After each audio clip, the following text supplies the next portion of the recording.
నాశనం రాబోతుందని చెప్పని చెప్పాడు. అంతకుముందు అబ్రహాం గారు వద్దు ప్రభు అని చెప్పి ఆయనతో ప్రభుతో మాట్లాడేదంతా మనకు తెలుసు. సరే, ఇప్పుడు లోతు వెళ్తుంటే లోతు చెప్పాడు, అమ్మా కుమార్తెలు రండి. లోతు భార్యని కూడా, అమ్మ నువ్వు కూడా రా, ప్రభు చెప్పాడు మనం వెళ్ళిపోవాలి. కాబట్టి ఆ యొక్క పురుషుల్ని కూడా పిలిచాడు. వాళ్ళు రామన్నారు. వాళ్ళు ఎవరు? సొదొమ పట్టణస్తులు కాబట్టి ఆ జీలు ఎక్కడికి పోయిద్దో వాళ్ళు రామన్నారు. ఇప్పుడు లోతు భార్య ఇద్దరు కుమార్తెను తీసుకొని బయలుదేరారు. దేవుడు ఏం చెప్పాడు? నీవు తీసుకొని వెళుతున్నప్పుడు వెనక ఉగ్రత రాబోతుంది, నువ్వు చూడకూడదు. అంటే వెనక్కి చూస్తే అర్థం ఏంటి? ఆ ఆశలు నీకొద్దు. సొదొమ పట్టణం ఎలాంటిది? బ్రహ్మాండమైనటువంటి పచ్చిక, మంచి భూములు, మంచి సౌకర్యవంతమైనటువంటి స్థలం అది. అన్నీ ఉన్నాయి, కానీ అంతకు మించి పాపం ఉంది ఆ దేశంలో. సరే, దేవుడు చెప్పాడు, లోతు దేవుని మాటకు లోబడి తన బిడ్డలని భార్య తీసుకొని వస్తున్నాడు. భార్య బయటకు వచ్చింది, దాటి బయటికి రాగానే వెనక్కున్నటువంటి ఆశలు ఆమె మర్చిపోలేకపోయింది.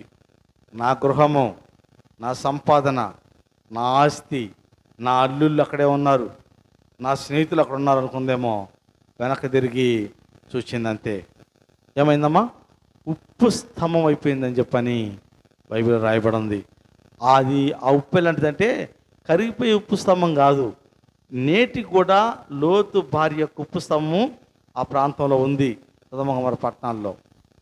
ఇప్పటికి కూడా బూడిదలాగా ఇప్పటికి కూడా ఉంది. ఇది చాలామంది పర్యాటకులు వెళ్ళి దాన్ని చూపిస్తూ ఉన్నారు. సో దేవుని మాటకు ధిక్కరించి వెనకున్న జీవితాన్ని మరవకుండా ఉంటే జీవితంలో చాలా నష్టమని మనం గుర్తెరగాలి. దేవుణ్ణి నీవు అంగీకరించిన తర్వాత, దేవుని దగ్గరకు వచ్చిన తర్వాత వెనక జీవితాన్ని మర్చిపోవాలి. నువ్వు వెనక జీవితం కూడా నాకు కావాలి, నేను వెనక జీవితం కొంతకాలం జీవిస్తాను, తెల్లవారుగానే మళ్ళీ దేవుళ్ళలోకి వస్తాను, మళ్ళీ రాత్రికి నేను అటు వెళ్ళిపోతాను, లేకపోతే ఇంకేదైనా విషయం వస్తే అటు వెళ్ళిపోతాను, నాకు ఇష్టమైనప్పుడు వస్తానంటే దేవుడు అంగీకరించడమ్మా.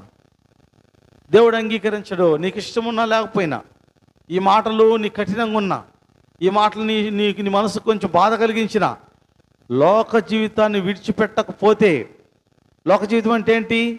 వాక్యానికి వ్యతిరేకమైన ప్రతి కార్యము లోక జీవితమే. వాక్యానికి వ్యతిరేకమైన ప్రతి నడవడిక అది నీ జీవితానికి వెనకటి జీవితమే. వాక్యానికి వ్యతిరేకంగా ఉన్నటువంటి ప్రతి ఆలోచన దేవునికి విరోధమే. కనుక బైబిలు